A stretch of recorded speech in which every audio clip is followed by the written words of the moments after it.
ഫ്രണ്ടിലത്തെ മുഴുവൻ പോർഷൻസും ഏറ്റവും പുതിയ 2022 പ്രാഡോയിലിന്റെ ഒറിജിനൽ കമ്പോണൻസ് തന്നെ കൊണ്ടുവന്ന് സെറ്റ് ചെയ്തിരിക്കുകയാണ്. രണ്ട് സൈഡിലും ട്വിൻ എക്സോസ്റ്റ് ആയിട്ട് ഇത് കൺവേർട്ട് ചെയ്തിട്ടുണ്ട്. എഞ്ചിന്റെ പവറിന്റെ കാര്യം പറയുകയാണെന്നുണ്ടെങ്കിൽ ഒരു രക്ഷയില്ല കേട്ടോ. ഞാനിപ്പോൾ കംഫോർട്ട് മോഡിലിട്ട് ജസ്റ്റ് ഒന്ന് റേസ് കൊടുക്കുകയാണ്.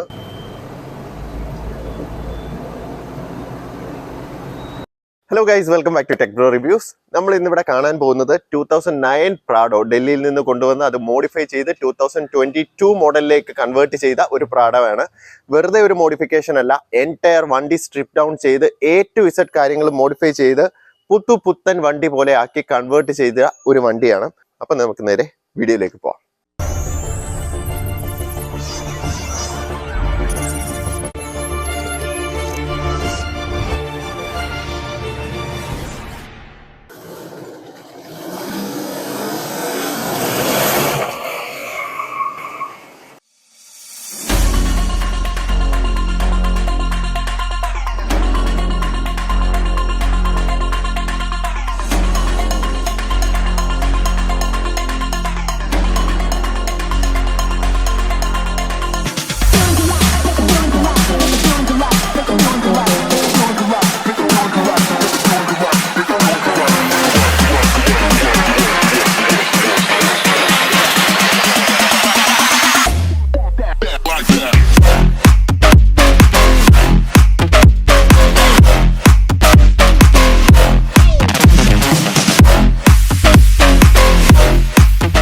സോ നമുക്ക് ഈ വണ്ടിയിൽ എന്തൊക്കെയാണ് മോഡിഫൈ ചെയ്തിട്ടിരിക്കുന്നുള്ളത് ഡീറ്റെയിൽ ആയിട്ടൊന്ന് നോക്കാം.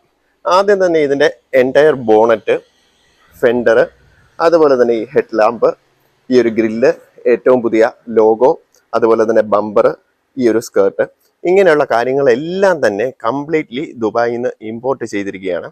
സോ ആ രീതിയിൽ എൻറ്റയർ ഈ ഫ്രണ്ടിലത്തെ മുഴുവൻ പോർഷൻസും ഏറ്റവും പുതിയ 2022 പ്രാഡോയിലിന്റെ ഒറിജിനൽ കമ്പോണൻസ് തന്നെ കൊണ്ടുവന്ന് സെറ്റ് ചെയ്തിരിക്കുകയാണ്. ഇവിടെ ഒരു ക്രോം ഫിനിഷിൽ ഇന്റഗ്രേറ്റഡ് DRLും ഇൻഡിക്കേറ്ററും കൂടെയുള്ള ഒരു പോർഷൻ കൂടെ കൊടുത്തിട്ടുണ്ട്. അവിടെ ചെറിയൊരു ഫോഗ് ലാമ്പ് കൊടുത്തിട്ടുണ്ട്. ഇവിടെ പ്രൊജക്ടർ ഡിമ്മും നോർമൽ ബ്രൈറ്റുമാണ് വരുന്നത്. രണ്ടും LED തന്നെയാണ്. ഹാലജൻ ഇൻഡിക്കേറ്റേഴ്സ് ആണ് ഇവിടെ സൈഡിൽ വരുന്നത്. പിന്നെ ഏറ്റവും പുതിയ ലോഗോയും ഇൻസേർട്ടും കാര്യങ്ങളും എല്ലാം കൊണ്ടുവന്നിട്ടുണ്ട്. ഇവിടെ ഫ്രണ്ട് സെൻസേഴ്സും കാര്യങ്ങളും എല്ലാം നമുക്കിവിടെ കാണാൻ പറ്റും. ഇവിടെ ഒരു കട്ടും കർവും ഒക്കെ ഉള്ളത് ഒറിജിനൽ 2022 പ്രാഡോയുടെ സെയിം സാധനം തന്നെയാണ്. ഇനിയിപ്പോൾ സൈഡിലേക്ക് വരുമ്പോഴത്തേക്ക് ഈ ഒരു മിറർ ഒറിജിനൽ വണ്ടിയിലെന്ന് പറഞ്ഞാൽ നോർമൽ മിറേഴ്സ് ആയിരുന്നു. ഇതിപ്പോൾ ഓട്ടോ ഫോൾഡിങ് മിറേഴ്സ് ആക്കിയിട്ടുണ്ട്. അതുപോലെ തന്നെ താഴെ ഈ സൈഡിൽ കാണുന്ന സ്കേർട്ടിങ്, മേളിൽ റൂഫ് റെയില്, ഇങ്ങനെയുള്ള കാര്യങ്ങളെല്ലാം അഡീഷണലി ഇതിനകത്ത് ആഡ് ചെയ്തിട്ടുണ്ട്. ഇനി ബാക്കിലേക്ക് വരുമ്പോഴത്തേക്ക് ബാക്കിലെ എൻറ്റയർ പോർഷൻസും ഇതിനകത്ത് മാറ്റിയിട്ടുണ്ട്. ഇത് 2022 മോഡലിൻ്റെ ബ്രേക്ക് ലൈറ്റ് ആണ് വരുന്നത്. അതുപോലെ തന്നെ ഇവിടെ ഒരു ക്രോം ഫിനിഷ് കൂടെ കൊണ്ടുവന്നിട്ടുണ്ട്. പ്ലസ് റിയർ ഒരു ഇൻ്റഗ്രേറ്റഡ് സ്പോയിലർ കൊണ്ടുവന്നിട്ടുണ്ട്. ബാക്കിലത്തെ ബമ്പേഴ്സ് മാറ്റിയിട്ടുണ്ട്. ഇങ്ങനെയുള്ള കാര്യങ്ങളെല്ലാം ഈ ഒരു പോർഷൻ കംപ്ലീറ്റ്ലി വീണ്ടും ഇമ്പോർട്ട് ചെയ്ത് കംപ്ലീറ്റ്ലി ചേഞ്ച് ചെയ്ത് കൊണ്ടുവന്നിരിക്കുന്നതാണ്. ഇപ്പം സൈഡിൽ ടെയിൽ ലാമ്പിൻ്റെ കാര്യം നോക്കുകയാണെന്നുണ്ടെങ്കിൽ ഈ ഒരു ടെയിൽ ലാമ്പ് ആക്ച്വലി നമ്മളിവിടെ ഈ ഒരു ഷേപ്പിൽ കട്ട് ചെയ്തെടുത്ത് അങ്ങനെ സെറ്റ് ചെയ്തതാണ് ഈ ബോഡിയിൽ തന്നെ. പിന്നെ ബമ്പേഴ്സ് ഒറിജിനൽ ആയതുകൊണ്ട് കറക്റ്റായിട്ട് അതിനകത്ത് തന്നെ വരുന്നുണ്ട്. പിന്നെ ഇവിടെ ഒരു ചേഞ്ചസും കൂടെ വരുത്തിയിട്ടുണ്ട്. അതെന്താണെന്ന് ചോദിച്ചു കഴിഞ്ഞാൽ ശരിക്കും പ്രാഡോയിൽ ഇവിടെ ആയിട്ടായിരുന്നു ഇതിൻ്റെ ഓപ്പൺ ചെയ്യുന്ന സ്വിച്ച് വരുന്നത്. അത് കൺവേർട്ട് ചെയ്ത് ഇവിടേക്ക് ആക്കിയിട്ടുണ്ട്. ഇങ്ങനെ വരുമ്പോഴത്തേക്ക് കുറച്ചുകൂടെ കൺവീനിയൻ്റ് ആയിട്ട് യൂസ് ചെയ്യാൻ പറ്റുന്നുണ്ട്. അതിന് വേണ്ടിയിട്ടാണ് ഈ ഒരു മോഡിഫിക്കേഷൻ അവിടെ വരുത്തിയിട്ടുള്ളത്. ബാക്കിൽ തുറന്നു കഴിഞ്ഞാൽ ഇൻറ്റീരിയർ മാറ്റിയതിൻ്റെ ഭാഗമായിട്ട് ഇവിടെയും റീവാമ്പ് ചെയ്തിട്ടുണ്ട്. അഡീഷണൽ ടൂൾ കിറ്റ് ചെയ്തിട്ടുണ്ട്. ഇവിടെ ഒരു JBLൻ്റെ സബ് വൂഫറും കൂടെ ആഡ് ചെയ്തിട്ടുണ്ട്. ബാക്കി ബൂട്ട് സ്പേസ് ഒക്കെ പറയുകയാണെന്നുണ്ടെങ്കിൽ ഒരു ഫോർച്യൂണറിൽ അല്ലെങ്കിൽ ഇന്നോവയിലൊക്കെ കാണുന്നത് പോലെ തന്നെ നോർമൽ ബൂട്ട് സ്പേസ് ആണ് വരുന്നത്. പക്ഷേ ബാക്കിലത്തെ തേർഡ് റോ സീറ്റ് മടക്കിയിടുകയാണ് എന്നുണ്ടെങ്കിൽ അത്യാവശ്യം നല്ല രീതിയിൽ ലഗേജുകൾ കൊണ്ടുപോകാൻ പറ്റുന്ന ഒരു ബൂട്ട് സ്പേസ് തന്നെയാണ് വണ്ടിയിൽ വന്നിരിക്കുന്നത്. ഇനിയും അഡീഷണലി ബാക്കിലേക്ക് നോക്കുകയാണെന്നുണ്ടെങ്കിൽ കൂടുതലായിട്ട് ആഡ് ചെയ്തിട്ടുള്ളത് ഇവിടെ എക്സോസ്റ്റ് ആണ്. രണ്ട് സൈഡിലും ട്വിൻ എക്സോസ്റ്റ് ആയിട്ട് ഇത് കൺവേർട്ട് ചെയ്തിട്ടുണ്ട്. പിന്നെ താഴെ ഒരു സ്കിഡ് പ്ലേറ്റും കാര്യങ്ങളും ഒക്കെ കൊടുത്തിട്ടുണ്ട്. പാർക്കിംഗ് സെൻസേഴ്സ് നമുക്ക് കാണാൻ പറ്റും. അതുപോലെ തന്നെ ഫോഗ് ലാമ്പ് കാര്യങ്ങളെല്ലാം ആഡ് ചെയ്തിട്ടുണ്ട്. ബാക്കിൽ നിന്ന് നോക്കിക്കഴിഞ്ഞാലും ഇത് 2022 പ്രാഡോയുടെ എല്ലാ കാര്യങ്ങളും ഈ വണ്ടിക്കകത്ത് ഇൻക്ലൂഡ് ചെയ്തിട്ടുണ്ട്. യാതൊരു മാറ്റങ്ങളും വരുത്താതെ തന്നെ. അപ്പോൾ മൊത്തത്തിൽ സൈഡിൽ നിന്ന് നോക്കിക്കഴിഞ്ഞാൽ എല്ലാം കറക്റ്റായിട്ട് പൊസിഷൻ ചെയ്ത് കൃത്യമായിട്ട് കൊടുത്തിട്ടുണ്ട്. സൈഡിൽ നിന്ന് നോക്കിയാലും ഫ്രണ്ടിൽ നിന്ന് നോക്കിയാലും ബാക്കിൽ നിന്ന് നോക്കിക്കഴിഞ്ഞാലും യാതൊരു മാറ്റവും 2022 മോഡലിൽ നിന്നില്ലാത്ത അതുപോലെ പെർഫെക്റ്റ് ആയിട്ടാണ് ഈ വണ്ടി കംപ്ലീറ്റ്ലി മോഡിഫൈ ചെയ്ത് ഇങ്ങനെ സെറ്റ് ചെയ്തിരിക്കുന്നത്. എന്തായാലും നമുക്കിനി ഇൻറ്റീരിയറും കൂടെ ഒന്ന് കണ്ടു നോക്കാം. ഇൻറ്റീരിയറിൽ എന്തൊക്കെയാണ് ചേഞ്ചസ് വരുത്തിയിട്ടുള്ളത് എന്നുള്ളത്. ഇവിടെ ഈ ഒരു ബെൻസിലും നല്ല അത്യാവശ്യം വർക്കുകളൊക്കെ ചെയ്തിട്ടുണ്ട്. പുതിയ അലോയ് ഒക്കെ കയറ്റിയിട്ടുള്ള അടിപൊളി ഒരു ഡിസൈൻ തീമൊക്കെയാണ് ഇതിനകത്ത് കൊടുത്തിരിക്കുന്നത്. സോ നമുക്ക് ഇൻറ്റീരിയറിലേക്ക് നോക്കാം. ഇൻറ്റീരിയറിലേക്ക് കയറുമ്പോഴത്തേക്ക് എൻറ്റയർ കാര്യങ്ങൾ ചേഞ്ച് ചെയ്തിട്ടുണ്ട്. എൻറ്റയർ കാര്യങ്ങൾ ചേഞ്ച് ചെയ്തു എന്ന് പറയുമ്പോഴത്തേക്ക് ഡാഷ്ബോർഡ്, അതുപോലെ തന്നെ സീറ്റ്സ്, റൂഫ് അടക്കമുള്ള മുഴുവൻ കാര്യങ്ങളും ചേഞ്ച് ചെയ്തിട്ടുണ്ട്. ഇവിടെ പുതിയൊരു സ്റ്റിയറിംഗ് വീലാണ് വന്നിരിക്കുന്നത്. Push button start additionally add ചെയ്തിട്ടുണ്ട്. നേരത്തെ ഇവിടെ കീ യൂസ് ചെയ്തിട്ട് വരുന്നതായിരുന്നു, അത് മാറ്റിയിട്ട് ഇവിടെ പുഷ് ബട്ടൺ സ്റ്റാർട്ട് അഡീഷണൽ ആയിട്ട് ആഡ് ചെയ്തിട്ടുണ്ട്. പവേർഡ് സീറ്റാണ് വണ്ടിക്ക് വരുന്നത്. അത് ഡ്രൈവർ സീറ്റിലും കോ ഡ്രൈവർ സീറ്റിലും പവർ സീറ്റാണ് വരുന്നത്. സോ ഇതിനകത്തേക്ക് കയറിയിരുന്നാൽ ഏറ്റവും ആദ്യം നമ്മൾ ശ്രദ്ധിക്കുന്ന ഒരു ഹൈലൈറ്റ് എന്ന് പറയുന്നത് ഈ ഒരു ടെസ്ല സ്ക്രീൻ തന്നെയാണ്. ഇതിനകത്ത് A to Z കാര്യങ്ങൾ, ഈ വണ്ടിയുടെ എല്ലാ കാര്യങ്ങളും ഇതിനകത്ത് ഇൻക്ലൂഡ് ആയിട്ടുണ്ട്. ഇതിനകത്ത് മ്യൂസിക് അടക്കമുള്ള കാര്യങ്ങൾ വരും എന്ന് മാത്രമല്ല, വണ്ടിയുടെ AC-യുടെ റിലേറ്റ് ചെയ്തിട്ടുള്ള എല്ലാ കാര്യങ്ങളും ഇതിലാണ് ഇൻക്ലൂഡ് ചെയ്തിരിക്കുന്നത്. നാവിഗേഷൻ ഉണ്ട്, അതുപോലെ തന്നെ ആൻഡ്രോയിഡ് ഓട്ടോ, ആപ്പിൾ കാർപ്ലേ, അങ്ങനെയുള്ള കാര്യങ്ങളെല്ലാം ഇൻക്ലൂഡഡ് ആയിട്ടുണ്ട്. പിന്നെ ബാക്കി ഇവിടോട്ട് നോക്കിക്കഴിഞ്ഞാൽ സീറ്റ് വെന്റിലേഷൻ്റെയും ഹീറ്റിങ്ങിൻ്റെയും സ്വിച്ചുകളൊക്കെ കാണാം. ഇതുപോലെ തന്നെ പവർ സോക്കറ്റ് നമുക്ക് ഇവിടെ കാണാൻ പറ്റും. ഇതിന്റെ സസ്പെൻഷൻ നമുക്ക് റേസ് ചെയ്യുകയും ലോവർ ചെയ്യുകയും ചെയ്യാം. അതിനുള്ള ഓപ്ഷൻ എല്ലാം നമ്മുടെ ഇവിടെ കൊടുത്തിട്ടുണ്ട്. പിന്നെ അതുപോലെ തന്നെ ഹൈറ്റ് കൺട്രോളിന് വേണ്ടിയിട്ടുള്ള ഒരു സ്വിച്ചും കൂടെ ഇവിടെ അഡീഷണൽ ആയിട്ട് കൊടുത്തിട്ടുണ്ട്. പിന്നെ നമുക്ക് മോഡ് സെലക്ട് ചെയ്യുന്നതിന് വേണ്ടിയിട്ടുള്ള സ്വിച്ചുകളുണ്ട്. കംഫോർട്ട്, നോർമൽ, സ്പോർട്ട്, അങ്ങനെയുള്ള മോഡുകൾ സെലക്ട് ചെയ്യുന്നതിനുള്ള ഓപ്ഷൻ ഇവിടെ കൊടുത്തിട്ടുണ്ട്. ഓട്ടോമാറ്റിക് ഗിയർ ആണ് ഇതിനകത്ത് വന്നിട്ടുള്ളത്. അതുപോലെ തന്നെ അഡീഷണലി നമ്മൾ കുട്ടി ഗിയർ എന്ന് വിളിക്കുന്ന ഓഫ് റോഡിങ്ങിന് വേണ്ടിയിട്ടുള്ള ഗിയറും അഡീഷണലി ഇവിടെ കൊടുത്തിട്ടുണ്ട്. നോർമൽ പാർക്കിംഗ് ബ്രേക്ക് തന്നെയാണ് വന്നിരിക്കുന്നത്. അഡീഷണലി ഇവിടെ നമുക്ക് നോക്കുകയാണെന്നുണ്ടെങ്കിൽ നല്ല വലിപ്പമുള്ള ഒരു സ്റ്റോറേജ് സ്പേസും ആംബ്രസ്റ്റിന്റെ താഴെ കൊടുത്തിട്ടുണ്ട്. ഇവിടെ അതുപോലെ തന്നെ നമുക്ക് ഫോണൊക്കെ സൂക്ഷിക്കുന്നതിന് വേണ്ടിയിട്ടുള്ള ഒരു സ്പേസും നമുക്ക് കാണാൻ പറ്റുന്നുണ്ട്. ബാക്കി AC വെന്റിന്റെ കാര്യം പറയുകയാണെന്നുണ്ടെങ്കിൽ ഫ്രണ്ടിലുമുണ്ട്, ബാക്ക് സീറ്റിലും റിയർ സീറ്റിലും എല്ലാം AC വെന്റ് കൊടുത്തിട്ടുണ്ട്. ഈ ഒരു വണ്ടിയുടെ ഇന്റീരിയർ കംപ്ലീറ്റ്ലി ചേഞ്ച് ചെയ്തിട്ടുള്ള ഒരു ഇന്റീരിയർ ആണ്. ഇതിനകത്ത് ഈ കാണുന്ന ഡാഷ്ബോർഡിനകത്ത് കംപ്ലീറ്റ് ലെതർ ഫിനിഷോട് കൂടിയിട്ടാണ് ഇപ്പൊ ചെയ്തിരിക്കുന്നത്. ഇതുപോലെ തന്നെ ഇവിടെ വുഡൻ ഫിനിഷും കൊടുത്തിട്ടുണ്ട്.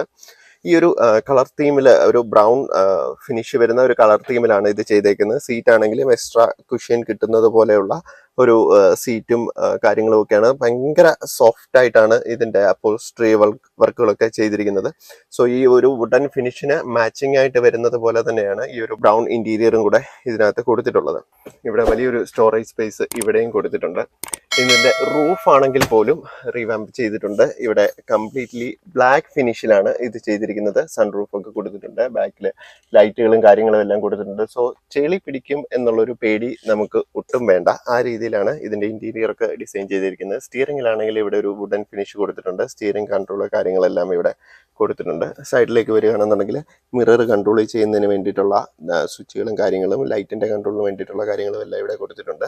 Instrument cluster normal instrument cluster തന്നെയാണ് വരുന്നത്. ഏറ്റവും ബേസിക് ആയിട്ടുള്ള എല്ലാ കാര്യങ്ങളും ഇതിനകത്ത് നമുക്ക് കാണാൻ പറ്റും. അപ്പോൾ നമുക്ക് ബാക്കിലത്തെ സീറ്റും കൂടെ ഒന്ന് നോക്കാം. ഇവിടേക്ക് വരുമ്പോഴത്തേക്ക് ഈ സൈഡിൽ നമ്മൾ നേരത്തെ ഫ്രണ്ടിൽ കണ്ട പോലെ തന്നെ സെയിം കളറിലുള്ള ഫിനിഷിംഗ് ആണ് ഇവിടെ കൊടുത്തിരിക്കുന്നത്. ഇവിടെ ആണെങ്കിലും ചെറിയൊരു ട്രേ പോലെയൊക്കെ കൊടുത്തിട്ടുണ്ട്. ബാക്കിലത്തെ വിൻഡോ ആണെങ്കിൽ പോലും ഇവിടെ 1 touch up 1 touch down feature ഉള്ളതാണ്. ഇനിയിപ്പോൾ ഇന്റീരിയറിലേക്ക് വരികയാണെന്നുണ്ടെങ്കിൽ സീറ്റിൽ ഒരു ബ്രൗൺ കളറിൽ തന്നെയാണ് വരുന്നത്. നമുക്ക് കയറി ഇരുന്ന് കഴിഞ്ഞാൽ ഇവിടെ ഫുഡ് സ്റ്റെപ്പ് കൊടുത്തിട്ടുണ്ട്. അല്ലാണ്ട് നീളമുള്ളവരാണെങ്കിൽ ഡയറക്റ്റ്ലി ആണെങ്കിലും കയറിയിരിക്കാം. നല്ല വലിപ്പമുള്ള, ഇവിടെ ഈ ഒരു സീറ്റിൽ ഇരിക്കുന്നപ്പോൾ കണ്ടില്ലേ, ഞാൻ എൻ്റെ കണ്ണിൻ്റെ പൊസിഷനിലാണ് വെച്ചേക്കുന്നത്. ഈ ഒരു ഹൈറ്റിലാണ് ഇരിക്കുന്നത്. ഇവിടെ ഹെഡ് റൂം ആണെങ്കിലും ഇത്രയും സ്പേസ് ബാക്കിയായിട്ട് വണ്ടിയിൽ കിട്ടുന്നുണ്ട്. നീ റൂം ആണെങ്കിലും നമുക്ക് കാല് നീട്ടി വെച്ചിരിക്കാം. അത്യാവശ്യം ഇത് പുറകിലോട്ടാണ് ഞാൻ നീക്കി ഇട്ടിരുന്നത്, എങ്കിൽ പോലും എൻ്റെ കാല് ഇത്രയും നീട്ടി വെക്കാനുള്ള ഒരു സ്പേസ് നമുക്കിവിടെ കിട്ടുന്നുണ്ട്. ഇവിടെ ആണെങ്കിലും 2 സ്റ്റോറേജിന് വേണ്ടിയിട്ട് 2 സ്പേസ് ഇവിടെ കൊടുത്തിട്ടുണ്ട്. റിയർ ഫാൻ കൺട്രോൾ ചെയ്യുന്നതിന് വേണ്ടിയിട്ടുള്ള സ്വിച്ചും കാര്യങ്ങളും ഒക്കെ ഇവിടെ കൊടുത്തിട്ടുണ്ട്. ടെമ്പറേച്ചറും അതുപോലെ തന്നെ ഫാനിൻ്റെ സ്പീഡും കൺട്രോൾ ചെയ്യാം. നമുക്കിവിടെ ഒരു ആംബ്രസ്റ്റും കൂടെ സെൻറ്ററിൽ വരുന്നുണ്ട്. അത്യാവശ്യം നല്ല വലിപ്പമുള്ള ആംബ്രസ്റ്റാണ്. 3 സീറ്റിലും ഹെഡ് റെസ്റ്റും വരുന്നുണ്ട്. നല്ല സപ്പോർട്ടീവ് ആയിട്ടുള്ള സീറ്റാണ്. അപ്രൈറ്റ് പൊസിഷനിലാണ് നമുക്ക് ഇരിക്കാൻ പറ്റുന്നത്. ബാക്കി നേരത്തെ പറഞ്ഞിരുന്നത് നമുക്കിവിടെ AC വെന്റ് കൊടുത്തിട്ടുണ്ട്. അത് മിഡിൽ റോയ്ക്കാണെങ്കിലും ബാക്ക് റോയ്ക്കാണെങ്കിലും ഇവിടെ AC വെന്റ് കൊടുത്തിട്ടുണ്ട്. ബാക്ക് സീറ്റിലും അത്യാവശ്യം സ്പേസ് ഉണ്ട്. സാധാരണ എല്ലാ 3 റോ സീറ്റ് വണ്ടികളിലും ഉള്ളതുപോലെ തന്നെ ബാക്കിൽ കുട്ടികൾക്കാണ് നമുക്ക് ഇരിക്കാൻ പറ്റുന്നത്. എന്നാൽ സീറ്റ് മടക്കിയിടുകയാണെന്നുണ്ടെങ്കിൽ ഇത്രയധികം സ്പേസ് ഉണ്ട്. ഇതാണ് ഇതിന്റെ എഞ്ചിൻ കമ്പാർട്ട്മെന്റ്. എഞ്ചിനിലെ കാര്യത്തിലേക്ക് വരുമ്പോഴത്തേക്ക് ഇതിൽ യാതൊരുവിധ മോഡിഫിക്കേഷനും നടത്തിയിട്ടില്ല. ഇത് സ്റ്റോക്ക് കണ്ടീഷനിൽ ഇരിക്കുന്ന എഞ്ചിൻ തന്നെയാണ്. ഒരു ടൊയോട്ടയുടെ എഞ്ചിൻ മറ്റ് കമ്പോണൻസിനെ സംബന്ധിച്ചിടത്തോളം നമ്മൾ യാതൊരുവിധ മോഡിഫിക്കേഷനും ചെയ്യേണ്ട ആവശ്യമില്ല. റീവാമ്പ് ഒന്നും ചെയ്തിട്ടില്ല. അതുകൊണ്ട് തന്നെ സ്റ്റോക്ക് കണ്ടീഷനിലാണ്. ഇത് ടൊയോട്ടയുടെ തന്നെ VVTi V6 ഡീസൽ എഞ്ചിനാണ്. 3 ലിറ്റർ ആണ്. 170 bhp 410 Nm ടോർക്ക് വരുന്ന അടിപൊളി ഒരു എഞ്ചിനാണിത്. വണ്ടി അങ്ങോട്ട് സ്റ്റാർട്ട് ചെയ്യുമ്പോൾ അതിൻ്റെ സൗണ്ട് കേൾക്കുമ്പോൾ തന്നെ നമുക്ക് അതിൻ്റെ ഒരു പവർ നമുക്ക് ഫീൽ ചെയ്യാൻ പറ്റും. അത്രയ്ക്ക് നല്ലൊരു വണ്ടിയാണ്. സോ ഈ ഒരു കമ്പാർട്ട്മെന്റിൽ മാത്രമാണ് ശരിക്കും ഈ ഒരു വണ്ടിയിൽ മോഡിഫിക്കേഷനും കാര്യങ്ങളും ഒന്നും ചെയ്തിട്ടില്ലാത്തത്.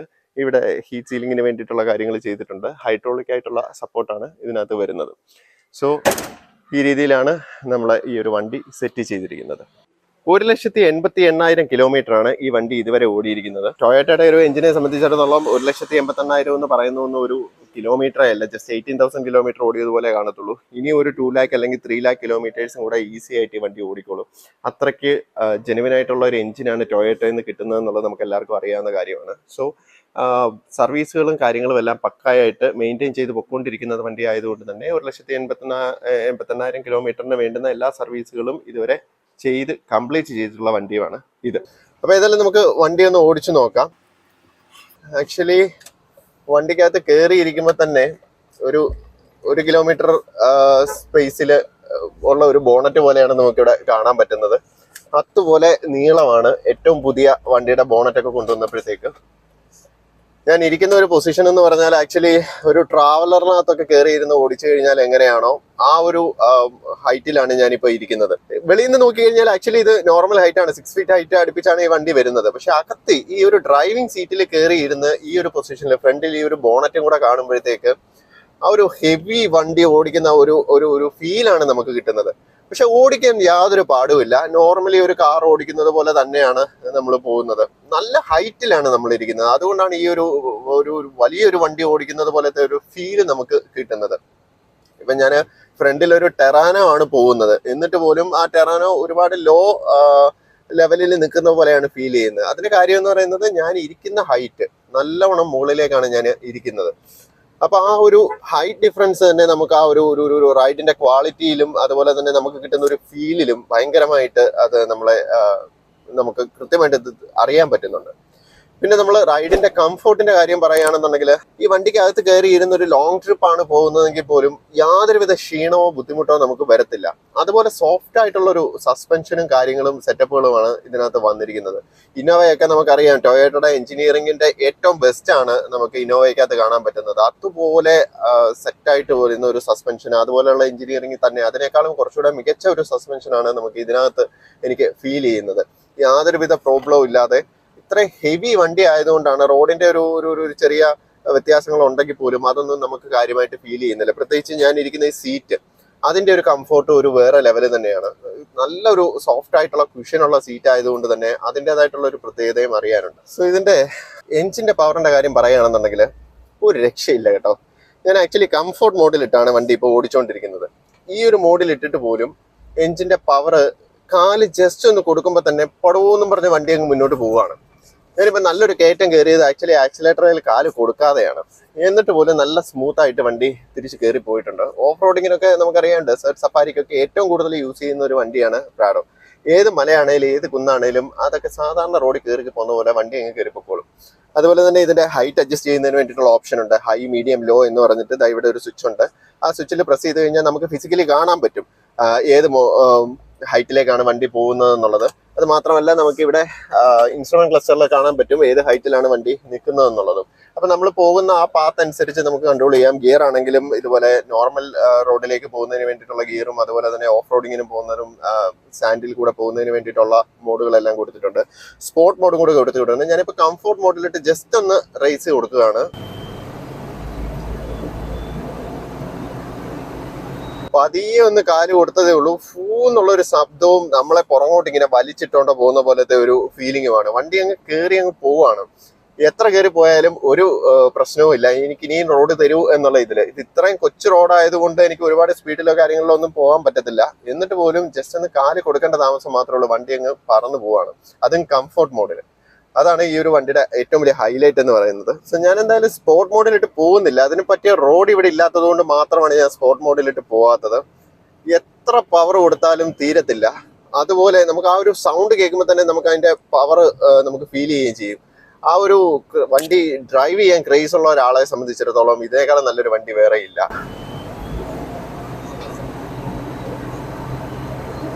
ഇത് കണ്ടില്ലേ, ഫ്ലൈറ്റ് ഒക്കെ ടേക്ക് ഓഫ് ചെയ്യാൻ പോകുന്ന സമയത്ത് നമുക്ക് കേൾക്കുന്ന പോലത്തെ ഒരു സൗണ്ടാണ് ഇതിന്റെ കാലം കൊണ്ട് കൊടുത്തു കഴിഞ്ഞാൽ നമുക്ക് കിട്ടുന്നത്. കംഫോർട്ടിലാണെങ്കിൽ യാതൊരു പ്രശ്നമില്ല. ഹൈറ്റ് ആക്ച്വലി ഞങ്ങൾ ഇച്ചിരി കൂട്ടിയാണ് ഇട്ടിരിക്കുന്നത്. എന്നിട്ട് പോലും ഒലച്ചിലും കാര്യങ്ങളും ഒന്നുമില്ല, നല്ല സ്മൂത്ത് ആയിട്ട് പോകുന്നുണ്ട്. അത്രയ്ക്ക് ഹെവി ആയിട്ടുള്ള ഒരു വണ്ടി ആയിട്ട് പോലും യാതൊരു പ്രശ്നവുമില്ല. ഒരു ഹെവി ബ്രേക്കിംഗ് കൊടുത്താലും യാതൊരു പ്രശ്നവുമില്ല. 4 വീലിലും ഡിസ്ക് ബ്രേക്ക് ആണ് വണ്ടിക്ക് കൊടുത്തിട്ടുള്ളത്. അതുകൊണ്ട് തന്നെ ബ്രേക്കിങ്ങിന്റെ കാര്യത്തിലും നമുക്ക് യാതൊരു പ്രശ്നവുമില്ല. നേരെ കൊണ്ടുവന്ന് എവിടെ വേണേലും കയറ്റുകയും ചെയ്യാം, കൊള്ളിച്ച് നിർത്തുകയും ചെയ്യാം. പക്ക ഒരു വണ്ടി. ഡ്രൈവിങ്ങിന്റെ കാര്യത്തിൽ ഈ വണ്ടി കഴിഞ്ഞിട്ടേ വേറെ ഒരു വണ്ടി ഉള്ളൂ എന്ന് തന്നെ നമുക്ക് പറയാം ഈ ഒരു പ്രൈസ് റേഞ്ചിൽ. അപ്പോൾ ഈ വീഡിയോ എല്ലാവർക്കും ഇഷ്ടമായെന്ന് വിശ്വസിക്കുന്നു. ഇഷ്ടമായോ ലൈക്ക് ചെയ്യുക, ഷെയർ ചെയ്യുക, സബ്സ്ക്രൈബ് ചെയ്യുക, നോട്ടിഫിക്കേഷൻ കൂടെ എനേബിൾ ചെയ്തിട്ടിരിക്കുക. അടുത്തൊരു വീഡിയോ ആയി കാണുന്നത് വരയ്ക്കും ഋഷഭ് സൈനിങ് ഓഫ്.